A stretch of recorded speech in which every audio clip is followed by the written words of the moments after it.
Arkadaşlar bugün sizlerle Minecraft'ta köpek yuvası yapacağız. Nereye yapalım ha? Bir dakika arkadaşlar. Evet, buraya yapalım. Bir tane bu kapıdan arkadaşlar.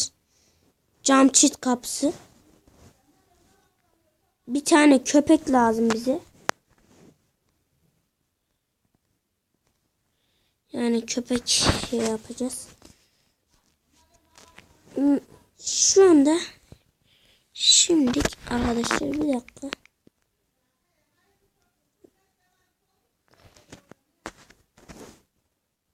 Bir tane kuş ağacı palasları alıyoruz. Ve bunları 3 tane döşüyoruz. Ve buraya aynı şekilde bir dakika arkadaşlar. 3 tane döşüyoruz.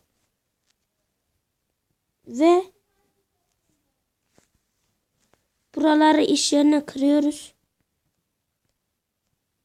Yani yün döşeceğiz işlerine.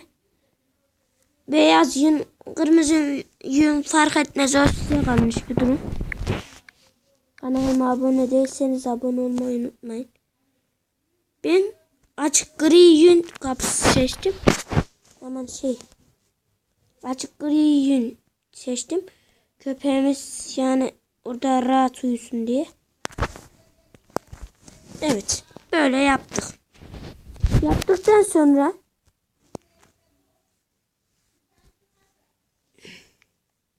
arkadaşlar şu kuş ağacı merdivenlerine alıyoruz. Yani ben şundan yapayım. Şuraya alalım. Ve şunları şöyle yapalım. Biraz güzel oldu.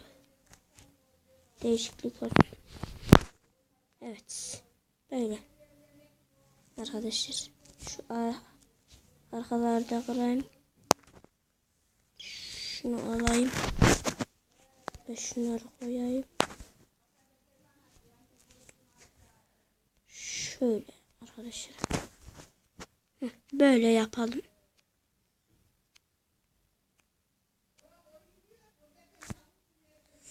Evet. Bunları yaptıktan sonra altlardan böyle geldikten sonra bunları böyle koyuyoruz. Şunları siliyoruz arkadaşlar. Onları öyle koyuyoruz. Ben koyayım. Hepsine yapacağız. Ve yaptık. Yapacağım şu anda. Böyle yapacağım arkadaşlar.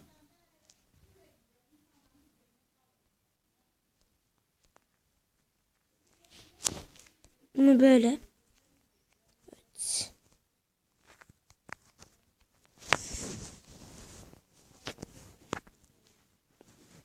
Şunu alalım. Ben gelelim. Koyalım şuraya. Evet. Doğru. Evet. Şuralarda yapalım. Ben size gösteriş olarak yaparım. Yani şunlar önemli değil.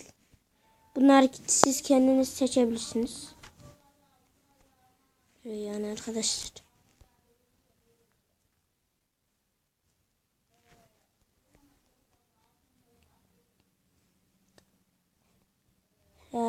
Yapalım.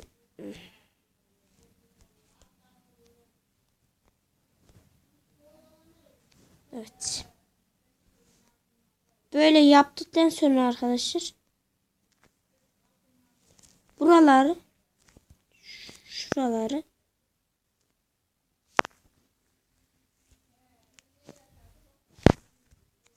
böyle kapatalım ve böyle şuraya bir dakika arkadaşlar, böyle bir şey seçtim ve buralara şöyle koyalım ve kapısı şurası olacak.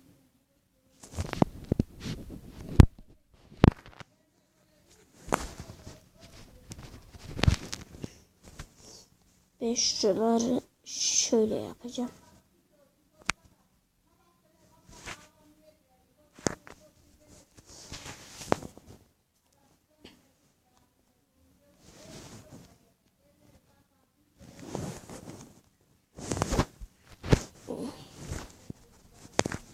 Evet, böyle yapalım.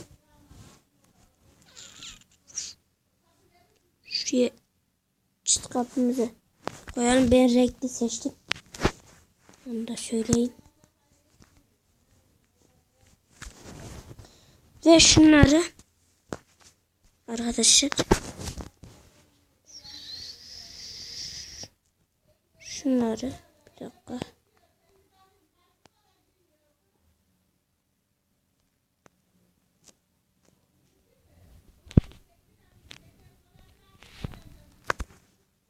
Evet.